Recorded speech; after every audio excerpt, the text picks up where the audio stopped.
Hello and welcome. I'm your host, NikiMarie. Thank you so much for tuning in. I'm a mental health advocate, founder of NikiMarie Productions, a mom, a wife, and the creator and host of NikiMarie Radio. We feel one way about ourselves, and society sees us in another way. You may have heard this quote before: if you look good, you feel good. And if you feel good, you do good. But what happens when we are discriminated and belittled for our age, race, size, shape, and gender? These keywords are heavily scrutinized when it comes to the fashion industry. Joining us today to talk about the world of fashion, her magazine, and so much more is Jackie Bertolette. She is a fashion mogul, a magazine editor. She also has a podcast called A Fashion Empire, and she is the creator of Ohio Fashion Week. We're going to take a deeper dive into her mission with fashion, her book, motherhood, and so much more. I'm happy to have her on the show to talk about not just fashion, but give us a behind-the-scenes look at running a magazine and understanding her mission in the fashion industry. So we're going to start with the name of your magazine. Thank you for having me. It's so nice to meet you. Yes, so nice to meet you. Happy to have you on the show. It is called HauteOhio Magazine, and it focuses mainly on Midwest talent, but is not limited to by any means. And our goal is to provide a platform for aspiring or successful professionals and everyone in between. People who have a dream to be in the industry, we want to give you a shot at it. Well, what made you get into fashion? Well, actually, I've sort of been a fashionista most of my life, even when it wasn't cool to be a fashionista. So I was like a closet fashionista. I'm also very tall and very thin. And so I couldn't find clothes that fit me off the rack, much like the other end where plus size has a hard time with it. You know, it was interesting to me because I am technically the quintessential model, but I couldn't find clothes. So I learned to start sewing very young, about 14 years old. And so it just kind of went from there. And, you know, that was like my first endeavor into the actual fashion world. I feel like clothes, like when we're putting clothes on, we want to feel our best. But when you say that there was something that didn't fit you, yes, and you're very thin, that may surprise a lot of people. Like, but you're thin. Everything is made for thin people. Mm-hmm. How does true? Maybe if you're 5'1", but when you're 6 foot, no. So no pants fit me, no jeans, no bottoms. That anyway, it was either too big in the waist or too short in the legs. You know, so and you know, I had to learn how to adapt, just like most people do. Yeah. It's kind of the best of both worlds in a way, because everyone looks at the thin one and they're like, ooh, I want to be like that. Mm-hmm. But now we've seen fashion kind of move a little forward, where we do have a lot of fashion shows where they're plus size models. Mm-hmm. And now everyone is like, hey, I'm big, I'm beautiful, and I love who I am.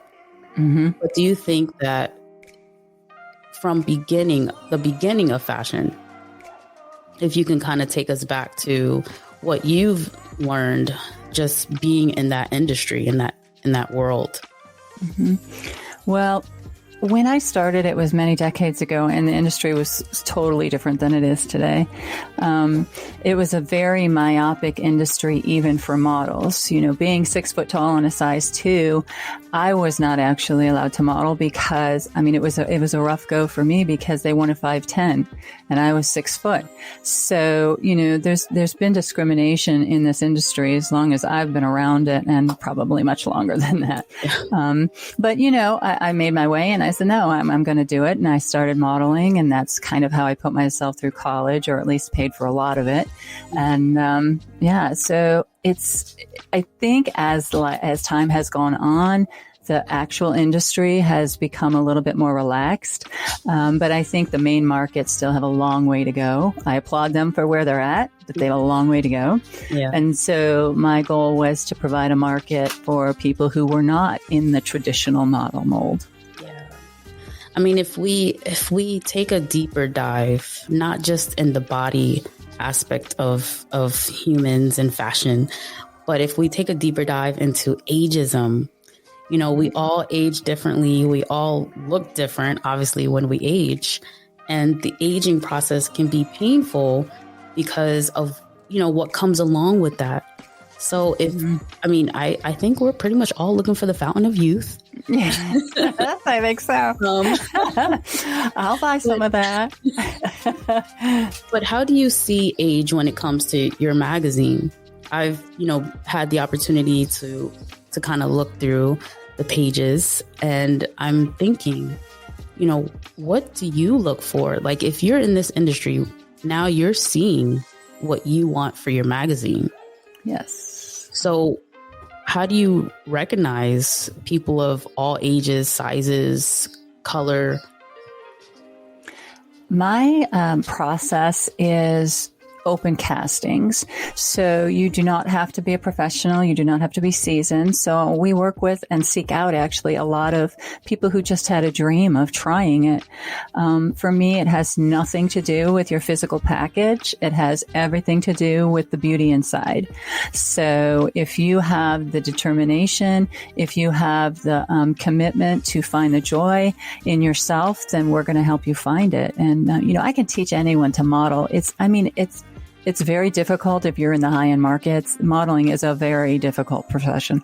But, I can teach anyone to do a photo shoot. I mean, I'm a professional photographer, and if I can't, I work with people who've never modeled before. So I can teach you that part. I look for people who are, of course, traditional does have a place with us as well, but I also look to highlight non-traditional people that would be considered, unusual in the fashion market.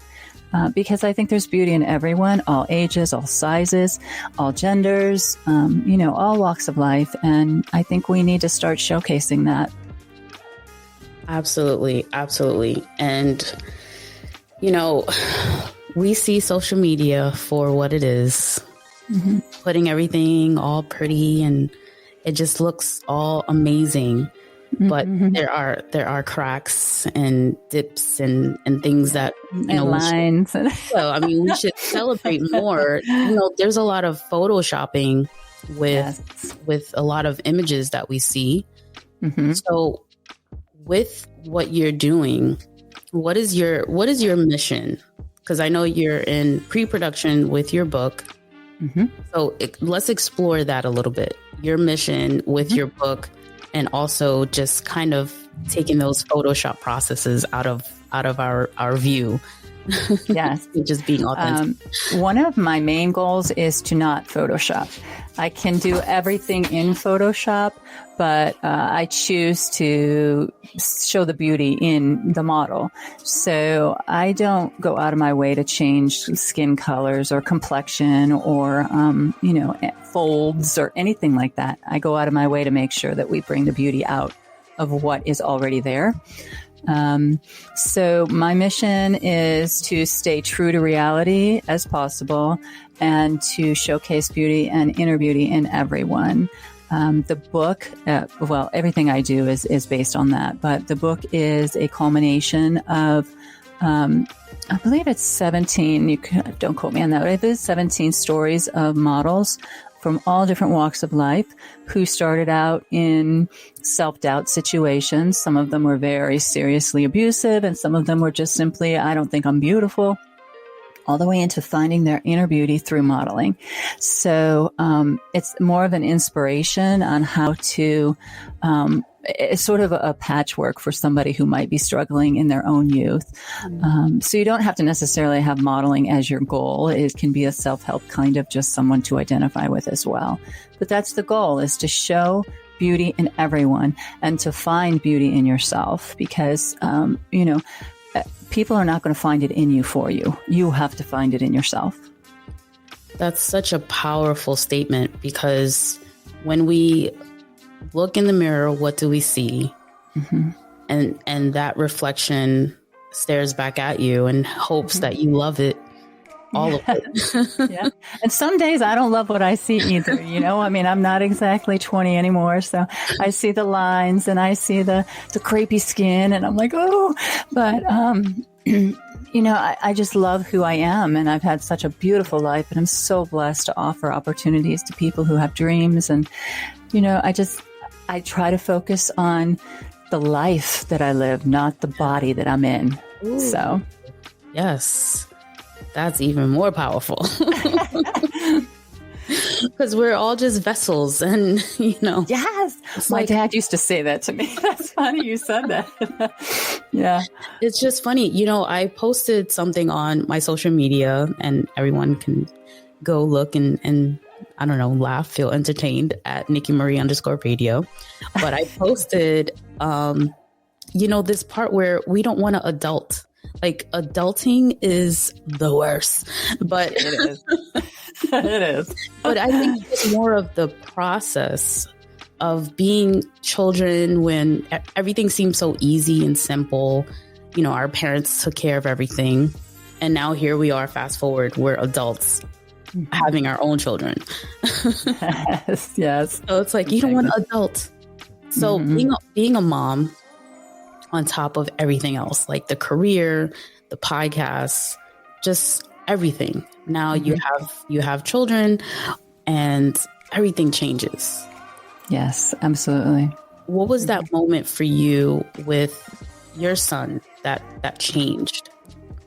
So I have 3 children, and one is 21, one is 19. The 3 club here, the 3 club. Boys and girl. And then I have my 13-year-old, and that's the one that you're speaking of. He actually, I had held a day job all of my career as in the arts, but in a corporate setting in insurance companies and things of that nature. So it was when my youngest child was born, and he was born very, very ill, that I had to basically choose whether I was going to be in the hospital with him and support him, or whether I was going to go to work, because I didn't have enough PTO time to take off. So my husband and I decided that he would, stay at work and I would stay with the baby. And so I resigned. So it basically is because of that I am allowed now to have the time and the resources to do everything I'm doing. The magazine, the whole fashion empire would not have come about had it not been for the tragedy of my son, who is beautiful now and full. I mean, he's a miraculous recovery. And so it was a long road, but he's a superhero, and he's our little fighter. So, but it's because of him that all of this is available to people, and dreams are being fulfilled. So I kind of feel like there's some kind of divine intervention in there, So that's just me, though, probably. I always feel like everything happens for a reason. And, I speak about this very often, that a lot of what we go through, it challenges us to be better people. Yes. And the process of that can be so gratifying, because you've gone through something and you're like, wow, I can help others or help guide others to finding that everything that happens in life is a test. Mm-hmm.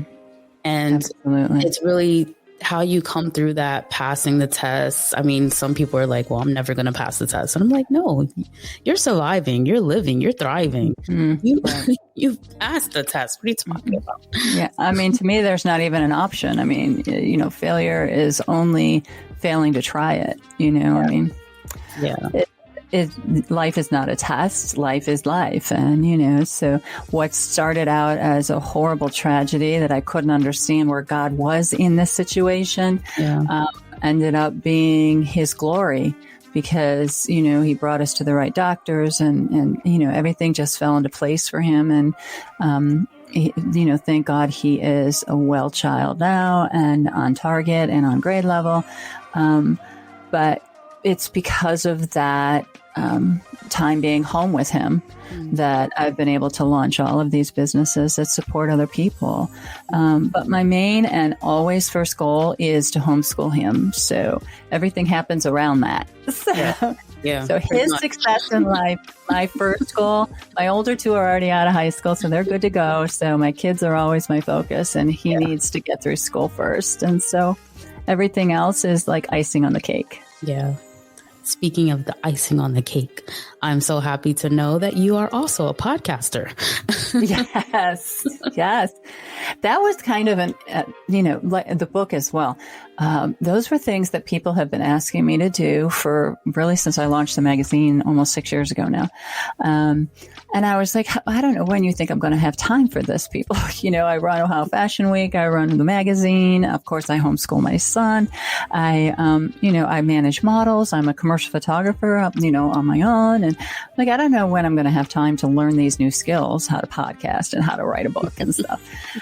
But along comes the pandemic and things completely changed for everyone. Except for my son and I, who were already homeschooling. And so that whole transition was not that big of a deal for us. Right. And so we actually used that time to help other students other families who were trying to learn how to adapt to homeschooling or remote schooling. So he and I both did some live FaceTimes helping people to kind of transition into homeschooling. And it was really cool. But that time down, up from being at photo shoots and all my daily stuff, I thought, you know what, I'm going to do it. I'm going to learn how to do it. So I picked up, the YouTubing for dummies and, literally, I'm like, I'm going to teach myself how to do these things. So now's the time. So that's how the podcast came along. And I love doing it because we talk to people in the industry about the realities, and sometimes it's funny and we're in tears. We're laughing so hard. And then sometimes it's just sad because it's like, the industry is the industry, and there are people who are predatory and you have to really be careful. And we talk about ways to try to be safer and protocols. And it's so much fun to talk to everybody. I kind of feel like with fashion, movies, just all of that stuff kind of came about like with the Me Too movement.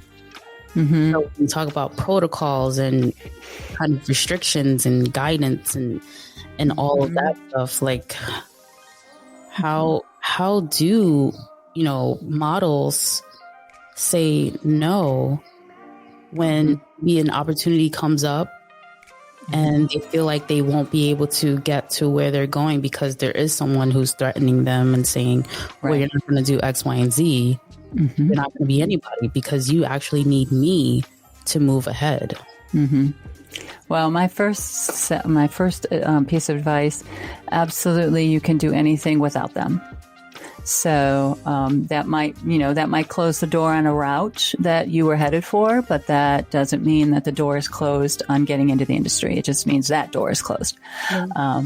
And I would not put myself in any position to take on or submit to or agree to anything that you're not comfortable doing. The real question comes in the contract that you sign with any agent or any release that you might sign with a photographer. You have to be very careful about the documentation you sign because it may be written in there that you are doing this. You may be giving, your permission and not even realizing it. So that's my first and foremost thing is to look over contracts and, make sure you know what you're getting yourself into and what you can say no to. Absolutely. Wow. Mm-hmm. My daughter, she had her first fashion show when she was 3 years old. Oh, yes. It was an incredible experience. Chaos, right? Behind the scenes was absolute chaos. Yes. We had so many other children that needed to put on certain clothes, and we were concerned about her getting undressed and, hair and makeup. And I was like, wait a minute, she's 3 years old. What do you mean makeup? Yeah. But what would be the best age for, if you want to get into this industry, what would be the best age to start? I would say if you're looking to get into there's different markets within the industry. If you're looking to get into high fashion and runway type stuff, then I think that starting to really seek out education and learning opportunities would be around 10 years old. Because generally, if you have a future in this industry, they're going to start signing you and looking at you when you're 14. for women and about 16 for men. So much earlier than that, you certainly have opportunity, but it's not really going to prepare you for the actual industry. Now, if you're looking into being commercial work, which is a different animal entirely, then you can start as young as mommy will let you start. Yeah. So, yeah. I mean, you can start as young either way, but, it's really just gathering experience prior to that. You really should start really focusing when you're like 10 years old. Yeah. Mm-hmm. I just think of the mentality or the mindset of our youth. Mm-hmm. They're going into it feeling confident, but then somewhere their confidence level just really goes down. They start looking at other kids and they're thinking, am I good enough to do this? And that they start comparing themselves. Absolutely. And I think that's an internal thing. I think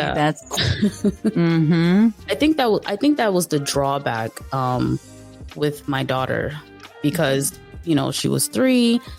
She was beautiful. She was confident walking down the runway. But then we kind of pulled her back because we weren't sure how it was going to hinder her, or if it would hinder her emotionally and mentally. Mm-hmm.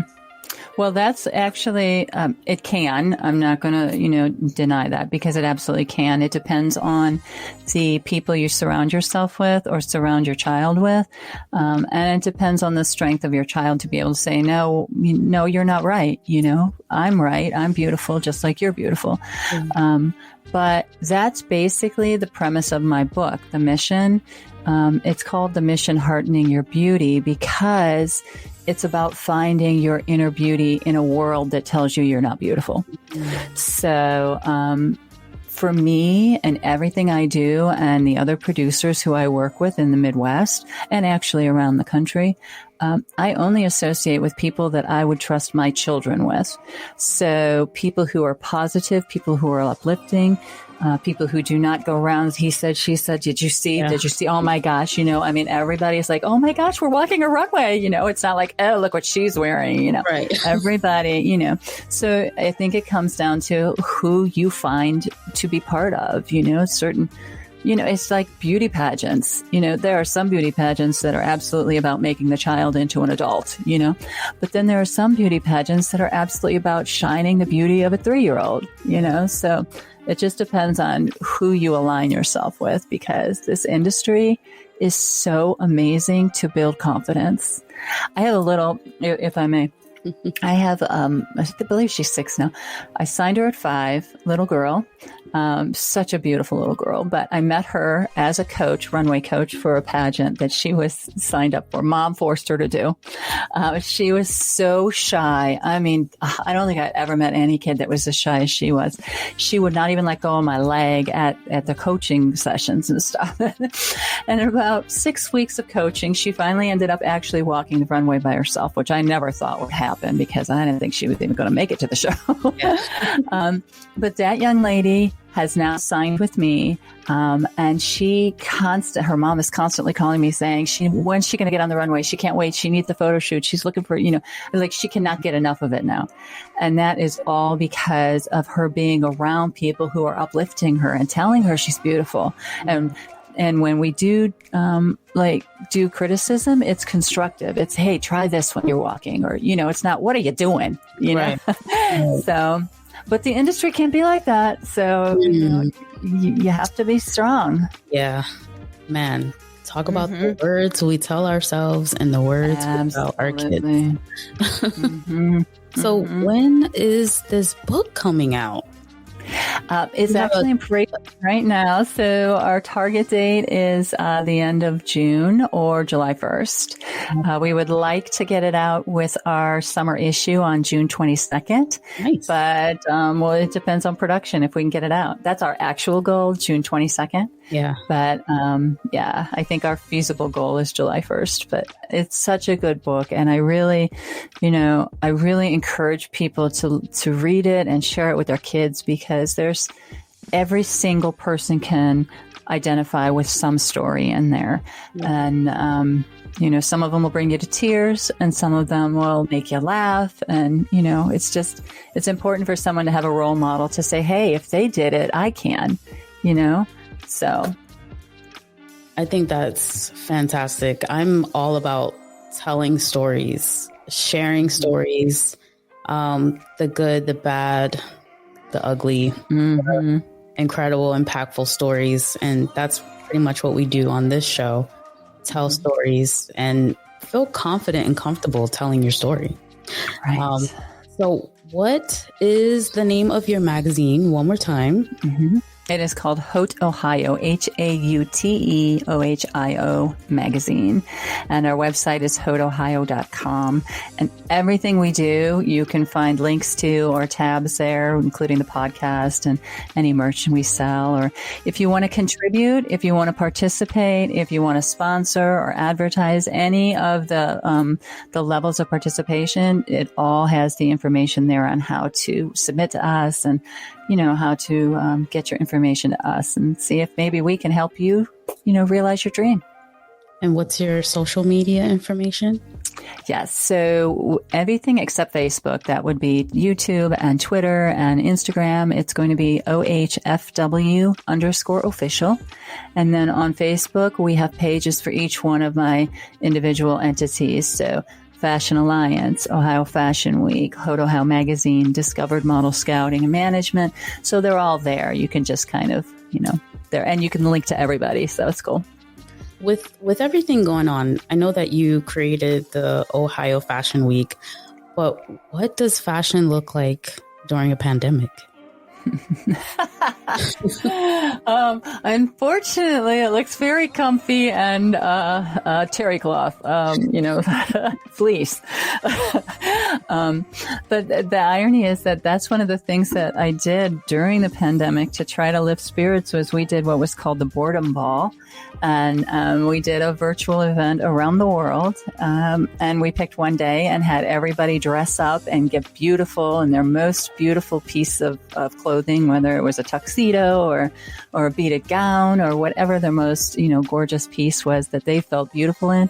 And then we do just live your day that way, like do the laundry and do the dishes and send us pictures of you during the Boredom Ball. And it was so much fun. We had people all over the world sending us pictures, gardening and cleaning their toilets, and it was so much fun. I think we've had to find so much creative things to do during this pandemic. I mean, we've had the incredible devices at our fingertips, creating different things, doing virtual interviews, making up games. I've actually done a bunch of different house party events on my phone called the House Party app. And we've played Uno and trivia and just all kinds of things just to kind of be in front of each other. So right. Right. Yeah, it really was. It was a huge a psychiatric blow, I guess, to not be around people, especially for kids. The kids really have had a hard time with this. And so it's been important to have the internet and all the virtual contacts with each other. I mean, I have let my son play more video games online than I ever have, just so that he can have some contact with the outside world, because everything is, well, I don't know what they call that when they talk to each other and play games together. I don't know. That's a whole new world for me. Yeah. My son uses Roblox. So he messages his friends. I'm like, you guys are just down the street from each other. Yeah, exactly. But it strengthens their vocabulary at times. So yeah, I'm like, I'm cool with it.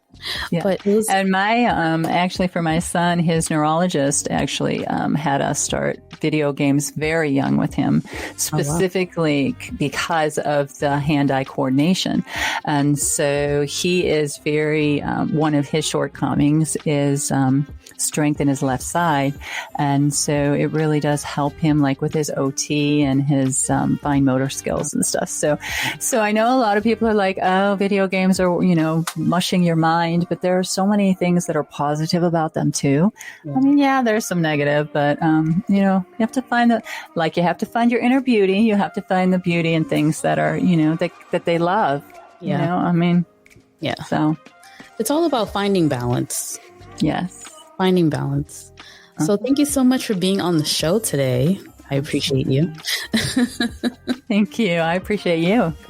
I can't wait for the book and just continued viewing of your magazine and your podcast, Fashion Empire. Yes, yes.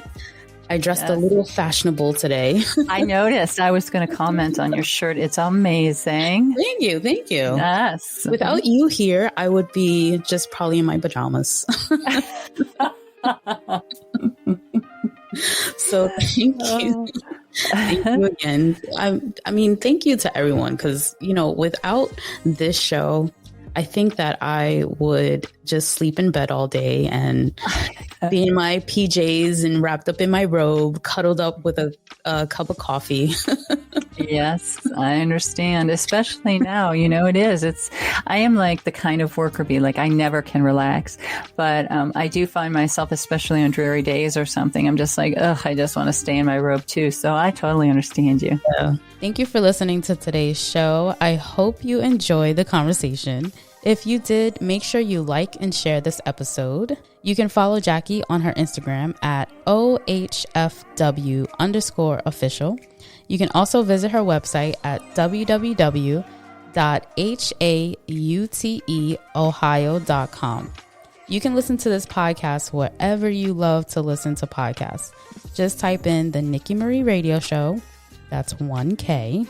If you love the content on this show, please let me know by sending an email at nikimarieradio@gmail.com. Keep tuning in every week and keep showing support. You have one life to live, so live it to the fullest. And my message to everyone is love each other, but more importantly, love yourself. So again, thank you so much for tuning in to today's show.